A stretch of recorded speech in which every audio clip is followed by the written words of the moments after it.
A great white shark lived inside an aquarium for 198 days. That is still the record. She ate, she grew. Thousands of people watched one of the ocean's most famous predators swimming behind glass. For a while, it looked like aquariums had finally cracked the problem. Then they released her back into the ocean. And they tried again, 5 more times. Then the aquarium stopped displaying great whites altogether. So if these sharks could eat, grow, and survive in captivity, why has no aquarium ever managed to keep one long-term? In August 1981, a fisherman off La Jolla, California caught a 5-foot great white, and SeaWorld took it in. The shark was young, healthy, and about 100 pounds. It circled the pool. Crowds came, and for 16 days it did not eat, not once. On the 16th day, it died, and those 16 days were celebrated as a breakthrough because nobody had ever kept one alive that long. That was the wall. For roughly 50 years, aquariums around the world kept trying, and it kept ending the same way. A new arrival, refused food, a decline measured in days. It happened so reliably that it stopped looking like bad luck and started looking like a law, and it never got easier. In January 2016, a fishing net off southwestern Japan brought up an 11-foot male, and the Okinawa Churaumi Aquarium, one of the largest in the world, put him on display. He refused food. On the 3rd day, he stopped swimming and sank to the bottom of the tank. Staff moved him to a medical pool and pushed oxygen-rich water over his gills. It made no difference. 3 days. It remains the last documented attempt anywhere on Earth. 16 days in 1981, 3 days in 2016. 35 years apart, same symptoms. The food refused, the sinking, the sudden decline. Symptoms of what? That is where the biology comes in.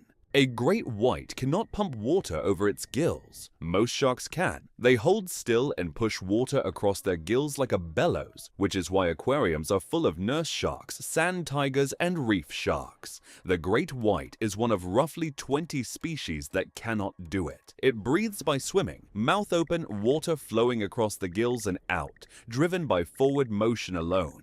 If she stops swimming, she stops breathing. Now, put that body in a tank. To be clear, a shark circling an exhibit is still breathing. What a tank takes away is the long, straight, steady cruising the body is shaped for. In the open ocean, a great white can hold one heading for hours. In an enclosure, even a giant one, it meets a wall every few seconds. Turn, turn again, turn again. Some of the sharks held at Monterey developed visible abrasions on their snouts from contact with the walls, and that was in a tank holding about 1 million gallons. Then there is the second symptom. Captive great whites usually refuse to eat. The 1981 shark never took a single meal. The Okinawa male turned down everything he was offered. Whether the refusal came from stress or something else, nobody can interview a shark. The observable fact is this: in tank after tank, the species would not feed, and a fasting animal that must swim constantly is burning itself down. So breathing and feeding problems explain part of the pattern, but only part, because one aquarium still reached 198 days. The answer everyone reaches for next is size. Build a bigger tank. One tracked shark shows what bigger would actually have to mean, and the answer is ridiculous. In November 2003, researchers fixed a tracking tag to the dorsal fin of a female great white off South Africa. 99 days later, the tag came off near Western Australia. She had crossed the Indian Ocean, about 11,000 kilometers. Then she did something nobody expected. She turned around and swam back. When the study came out in the journal Science, it was the fastest transoceanic return migration ever recorded for a swimming animal. One shark is not the whole species, but she showed what the body can do. Now measure it against the biggest tanks ever built.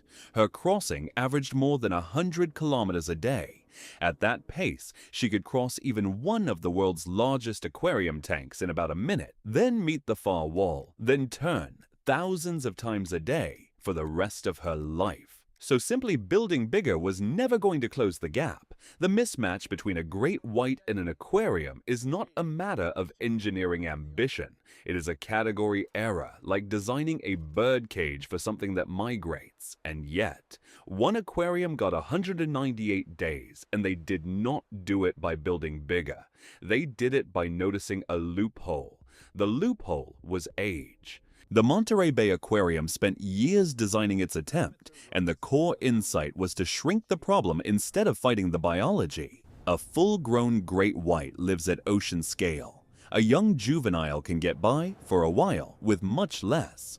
Juveniles are around 5 feet long, they feed on fish rather than seals, and inside a million-gallon exhibit, a body that's small actually has room to cruise. So the plan ignored adults entirely and waited for young sharks caught accidentally by fishing boats off Southern California. The protocol had stages. First, a caught juvenile went into a netted ocean pen off Malibu, where the team could watch it swim, and above all, see whether it would feed while still living in real seawater. Only a shark that passed that test made the truck ride north to the million-gallon Outer Bay exhibit. In September 2004, a young female arrived. She was 141 centimeters long, about 5 feet, and weighed 62 pounds. Then she did the thing no great white had done in half a century of attempts. She ate, not once, but again and again, taking fish in front of visitors on a schedule. She kept eating for months, and she grew. By the following spring, she weighed 162 pounds, 100 pounds heavier than the day she arrived. A feeding, growing, apparently healthy great white on public display day after day. The crowds were enormous, and the 16-day wall fell to a number nobody had imagined, 198 days, which raises the question this whole story turns on. If the protocol worked, why is 198 still the record 2 decades later? Because of what she did in February. In February 2005, the young female attacked 2 soupfin sharks that shared the exhibit. Both later died of their injuries. At first, the staff could not be sure what they had seen. She was well fed, on a reliable schedule, so hunger was a poor explanation. But over the following weeks, by the team's own account, she began showing clear signs of active hunting. Whatever was driving the change, the physical facts were simple. She was 5 months older and 100 pounds heavier than the shark they had admitted, in a tank that was not getting any larger. On the last day of March 2005, they took her out of the exhibit, fitted her with a tracking tag, and released her into Monterey Bay. The tag surfaced a month later near Point Conception and was recovered. She had swum off strong, out past the 1,000-meter line and back toward the coast. The record holder went home alive. The program ran for 6 more years. 5 more juveniles came through the ocean pen, stayed anywhere from days to months, and everyone was released. But the ledger was filling up. Some of the sharks developed injuries from contact with the walls, and the criticism from outside grew louder with each animal. Then came 2011. The 6th shark, a 4'11" juvenile, spent 55 days on display and was released near Santa Barbara with a tracker on its fin. The transmitter reported the worst possible news. It died within days of release. Its body was never found, and the cause is still unknown. That same year, Monterey ended the program permanently. The official explanation was straightforward. The effort was enormously resource-intensive, and the aquarium felt it had achieved what it set out to do, which was to put the public face-to-face with a living white shark. Critics read the same history differently and pointed at the injuries and the final death.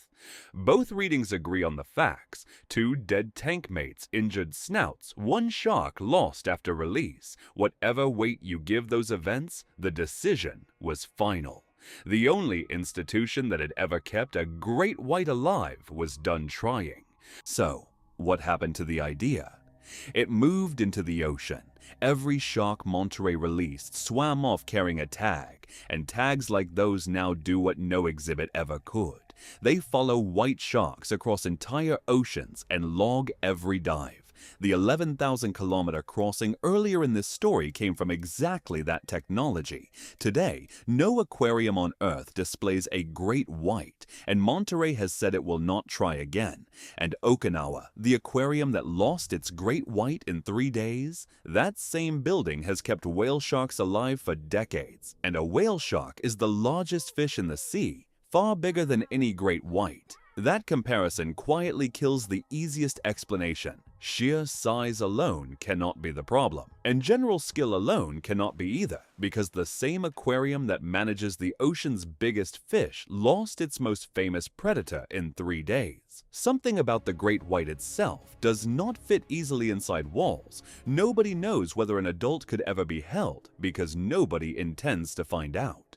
The empty space in every aquarium is not really an absence, it is a measurement. Aquariums are a kind of promise that the ocean can be brought to you, and for almost everything, the promise holds. Not for this animal. The scariest thing about a great white was never its bite, it is that nothing we build is big enough to hold its life. A body that breathes by moving, crosses oceans between meals, and turns 1,000,000 gallons into a closet is not missing from aquariums by accident.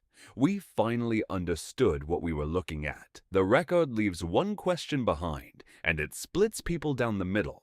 Should anyone ever try again with better tanks and better science, or does 198 days settle it forever? Tell me where you land in the comments, and pass this on to someone who still thinks the aquarium just has not tried. The next time you stand in front of the glass and a great white is not there, you will know that space is exactly the right size.